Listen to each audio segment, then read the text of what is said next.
Hi friends, ಎಲ್ಲರೂ ಹೇಗಿದ್ದೀರಾ? ಚೆನ್ನಾಗಿದ್ದೀರಾ ಅಂತ ಭಾವಿಸ್ತೀನಿ. ಇವತ್ತೊಂದು ಸಿಂಪಲ್ ಆದ ರೆಸಿಪಿಯೊಂದಿಗೆ ನಾನು ಮಟನ್ ಗಸಿ ಅಥವಾ ಮಟನ್ ಗ್ರೇವಿ ಅಥವಾ ಮಟನ್ ಸಾರು ಮಾಡುವಾಗ ನೀವು ಈ ರೀತಿಯಾದ ಒಂದು ಮಸಾಲ ಮಾಡಿಕೊಂಡು ಸಾರಿಗೆ ಅಥವಾ ಗ್ರೇವಿಗೆ ಹಾಕೋದ್ರಿಂದ ಟೇಸ್ಟ್ ತುಂಬಾ ಚೆನ್ನಾಗಿರುತ್ತೆ. ನಾನು ಚಕ್ಕೆ, ಲವಂಗ ಮತ್ತು ಸ್ಟಾರನ್ನ ಹಾಕ್ಕೊಂಡು ಸ್ವಲ್ಪ ಫ್ರೈ ಮಾಡ್ಕೊಳ್ತಿದ್ದೀನಿ. ನಂತರ ಜೀರಿಗೆ ಒಂದು 1/4 ಸ್ಪೂನು, ಕೊತ್ತಂಬರಿ 1 ಸ್ಪೂನು, ಏಕೆಂದರೆ ನಾನು ಸ್ವಲ್ಪ ಮಟನ್ ಮಾಡ್ತಿರೋದ್ರಿಂದಾಗಿ ಸ್ವಲ್ಪನೇ ಗರಂ ಮಸಾಲ ಹಾಕ್ಕೊಳ್ತಾ ಇದ್ದೀನಿ. ಒಂದು 10ರಷ್ಟು ಮೆಣಸು, ಕಾಳು ಮೆಣಸು, ಸ್ವಲ್ಪ ಕರಿಬೇವನ್ನ ಹಾಕ್ಕೊಂಡು ಸ್ವಲ್ಪ ಚೆನ್ನಾಗಿ ಫ್ರೈ ಮಾಡ್ಕೊಳ್ಬೇಕು. ಇದಕ್ಕೇ 4 ಗೋಡಂಬಿ ಅಥವಾ 4 ಬಾದಾಮ್ ಹಾಕ್ಕೊಳ್ಬೋದು. 2ರಲ್ಲಿ ಯಾವುದಾದ್ರೂ ಒಂದನ್ನು ಹಾಕ್ಕೊಂಡು ಸ್ವಲ್ಪ ಕ್ರಿಸ್ಪಿ ಆಗೋ ತನಕ ಫ್ರೈ ಮಾಡಿಕೊಂಡು ನಂತರ ಇದನ್ನು ಮಿಕ್ಸಿಯಲ್ಲಿ ಹಾಕಿ ಪುಡಿ ಮಾಡ್ಕೊಳ್ಳಿ. ಆಯಿತಾ? ಅದು ಪುಡಿ ಮಾಡ್ಕೊಂಡು ಸೈಡಲ್ಲಿ ಇಟ್ಕೊಳ್ಳೋಣ. ನಂತರ ಒಂದು ಪಾತ್ರೆಗೆ ಅಥವಾ ಕುಕ್ಕರಲ್ಲಿ, ನೀವು ಪಾತ್ರೆಯಲ್ಲಿ ಮಾಡೋದಾದರೆ ಪಾತ್ರೆಗೆ ಹಾಕ್ಕೊಳ್ಬೋದು. ನಾನು ಇಲ್ಲಿ ಕುಕ್ಕರಲ್ಲಿ ಮಾಡ್ತಾಯಿದ್ದೀನಿ.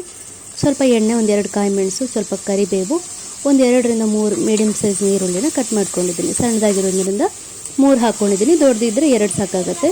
2 ಟೊಮೆಟೊ, ನಂತರ ಒಂದು 1/4 ಸ್ಪೂನಷ್ಟು ಅರಿಶಿನ, 1.5 ಸ್ಪೂನಷ್ಟು ಉಪ್ಪನ್ನು ಈಗಲೇ ಹಾಕ್ಕೊಳ್ತಾ ಇದ್ದೀನಿ. ನೀವು ಮತ್ತೆ ಮಾಂಸ ಹಾಕೋಬೇಕಾದ್ರೂ ಹಾಕ್ಕೊಳ್ಬೋದು. ನೋಡಿ, ಪುಡಿ ರೆಡಿಯಾಗಿದೆ.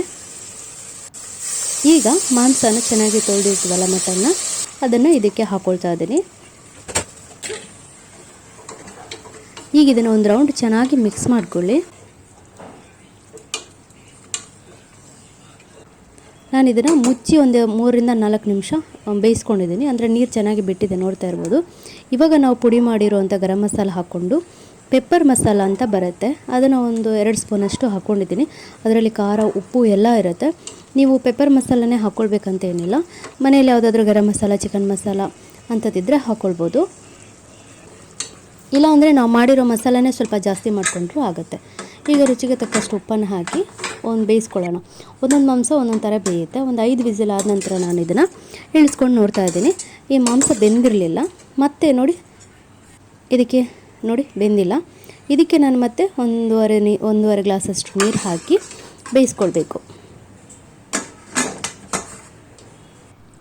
ಬೆಂದಾದ ನಂತರ ನಾವು ತೆಂಗಿನ ಹಾಲು ತೆಗೆದಿಟ್ಕೊಂಡಿರ್ತೀವಿ. ಒಂದು ಅರ್ಧ ಗಡೆ ತೆಂಗಿನ ಹಾಲನ್ನ ನಾನು ತೆಗೆದಿಟ್ಕೊಂಡಿದ್ದೆ.